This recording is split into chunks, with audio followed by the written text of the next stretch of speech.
मत्ती की इंजील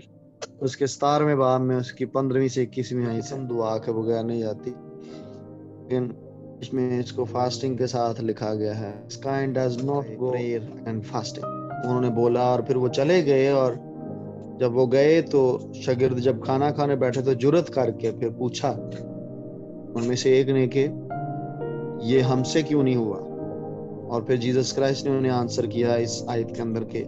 ये किस्म दुआ रोजे के बगैर नहीं निकलती। सो कुछ किस्में ऐसी हैं जो आप दुआ से निकालेंगे, कुछ किस्में ऐसी हैं जो मरकज की इंजील 16वें बाब की 15वीं 16वीं आयत के मुताबिक आप निकाल देंगे, और ईमान लाने वालों के दरमियान मोजे होंगे और वो मेरे नाम से बदरूहों को निकालेंगे। मोजों की पहली डायमेंशन है बदरूहें निकालना, और यीशु ने बोला कि इससे कुछ ना हो कि बदरूहें तुम्हारे ताबे हैं,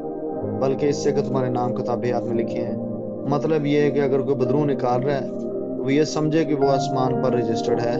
आसमान पर उसका नाम लिखा हुआ है, इसलिए वो निकल रही है। और जिससे नहीं निकलती वो ये समझे कि उसका कोई नाम नूम नहीं है,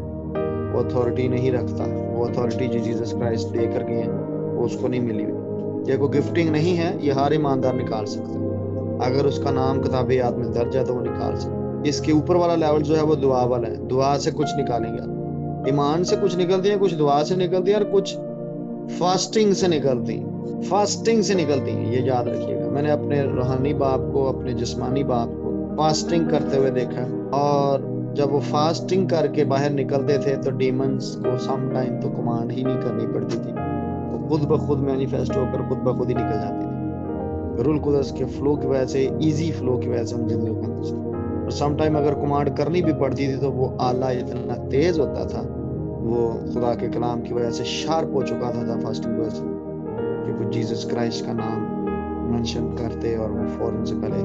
रेजिस्ट किए बगैर वो डीमंस चली जाती।